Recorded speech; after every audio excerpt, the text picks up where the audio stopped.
Hi everyone, we are Feelter, we are Sar and Sola, and we are excited to be here. I want to share something with you.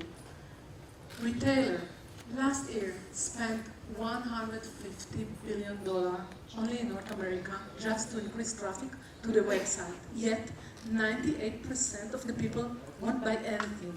Why? Consumer changed the rule of the game. They're changing the behavior. They are relying more and more on social network. So even when they found the most beautiful Nike shoes or iRobot, they will quit the website from the e-commerce and they will go straight to the social network, searching and open 7 different tabs just to find the reliable information, the most relevant information from sources they really rely on and people that they can trust. They're searching for the truth. That's when we decided to bring the truth to them by creating Feelter.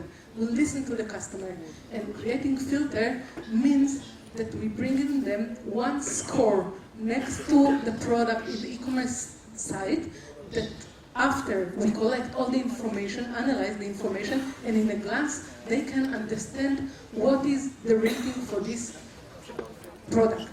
Then we bring them the most relevant, unmanipulated, trusted information, photo, movies, mentions, everything, and this is bring and put them for a longer time in the site and help them to make an educated decision. And when you put the customer in the center, not the product, you think about the customer, you help the retailer. And let's go to the bottom line.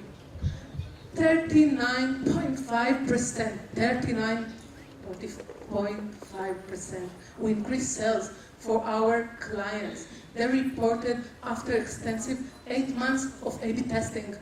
And that's actually brought us to a pipeline, a great pipeline of customers. We just last week got a contract for $1 million for our biggest client, and we have Edmonds with 25 million unique users that reach out and we start working for them. And eBay found our content, our fresh content, essential for them, and we start working with them. And we start meetings and negotiate with Kmart, Walmart, CVS, and Best Buy. Let me tell you, we are honored to share with you that last year in the summer, we were honored to be finalists in Mass Challenge in the US, and shining there helped us to win 2 competitions. Amazon in New York, we were first over there, and we were first in the IBM competition in Boston. So, how we do? So, how do we do it? We make it really easy for the retailers to use us. They only need to add 1 line of code or script. We automatically identify all the products in the site. For each product, we gather every mention we can find. Social networks, review sites, blogs, forum discussions, photos, videos. We throw away 60 to 80%, which are commercial or spam. We analyze everything else using advanced natural language processing techniques to come up with 1 score, which is the social meter. But the most important part is the curated feed. Our proprietary machine learning algorithms analyze both the content and the context to come up with only the most engaging and relevant content to actually help customers make decisions. And this is the final outcome, the ultimate tool for the customer to make the decision. With our score, our own curated feed, our designated photos and videos tab, and our stats behind the scenes, and our very own tag mechanism to help them even filter the results even more based on their needs. And now, our time. Thank you, Feelter. Judges, questions? So if I understand correctly, you guys use technology to crawl the item-specific information from the internet and aggregate them together and present to the users. And by doing this, you try to figure out what is the valuable and the true information, what is the spam, what is the unvaluable information. How do you achieve that? How can you tell which information is the valuable and which information is the low quality? That's a great question. That's what we've been working on for the last 2 years. So we started by building statistical models that take into account a lot of different factors. One of the major problems addressing social content is that it might be very short. So we take into account both the context and the metadata, the user, different posts that he or her has been writing, the amounts of likes and dislikes and the reactions to it.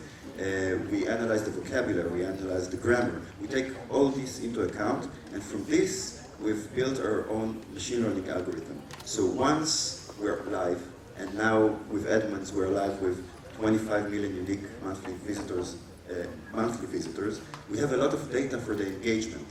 And from this, we can feed back and grow to know what really engages people and what drives them to action. I can talk for hours, but... Are there privacy or ownership issue in this content? For example, if people go to Facebook, say, okay, there's a lot of order subs, or some guy write a review on eBay, say, this is a great product, etc. Do these content belong to these websites? We use only public information. If you post something privately on Facebook to your friends, we don't access it and we don't use it. We use only public APIs and information that we can use and redistribute. From information that we can't display, we also gather, but for our own means, and to analyze and to know that we can be sure about our results and about our scores. Are you focused on specific categories?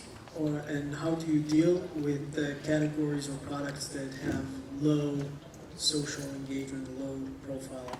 Excellent question. We have limitations. Our limitations is that our algorithms are textual based.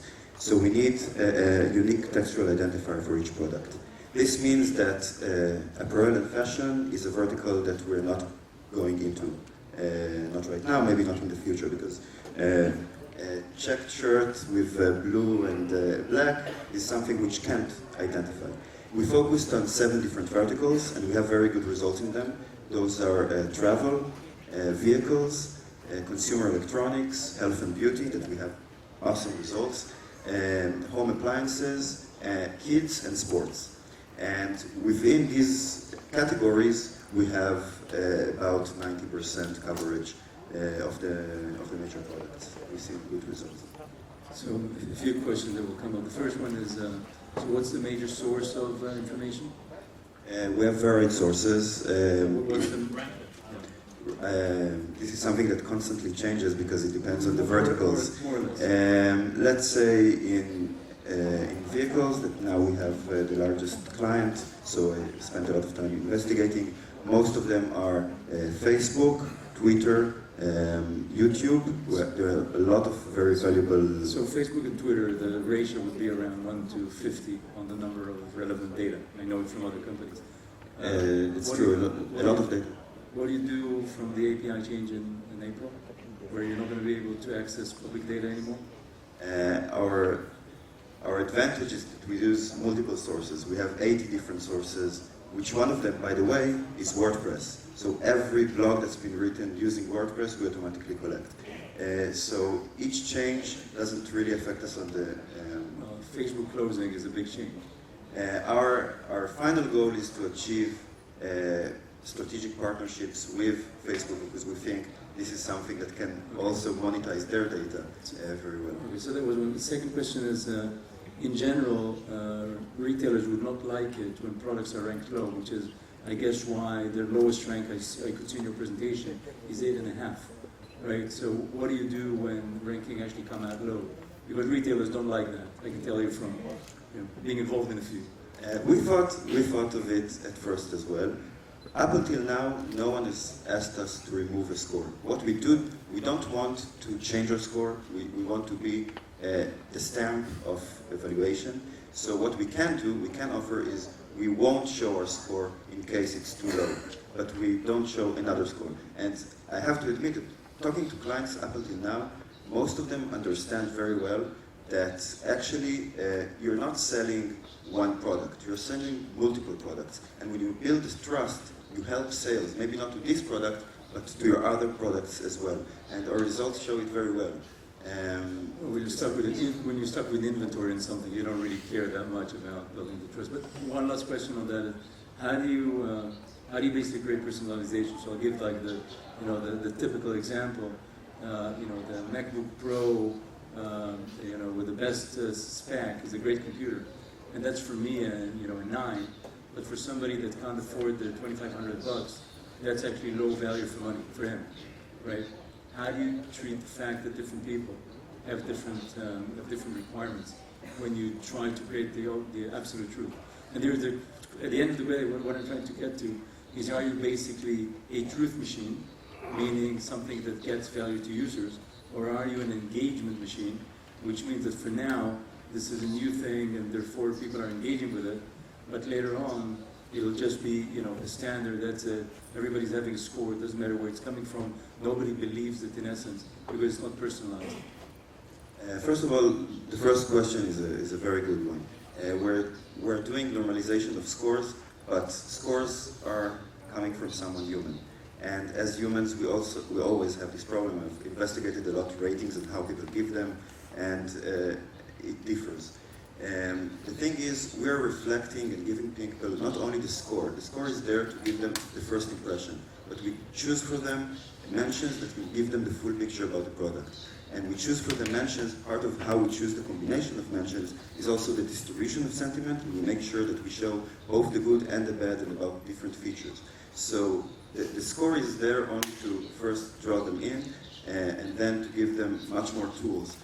Especially for when you said you want more elaborate and you have your own interests, that's why we created our tag mechanism. So we automatically groups mentions by different subjects or features that they're talking about. So you can really drive to what makes you make the conclusion. We got time for one more quick question. I just want to add please one sentence for that. 3 of our first clients, decided to bring up a new website and to have 30% of the website, between 25 to 30% of the website for our content, because they realized that we increased time dramatically and that we increased convert dramatically based on our content. This is one thing. And the second that we didn't mention, which is important, that lately David Chang, the former CEO of PayPal, joined us, and Mike Loreno, the former CFO of Snapchat, joined to the company. Is something that it was important for me to mention. All right, that's all the time we have. Give it up for Feelter.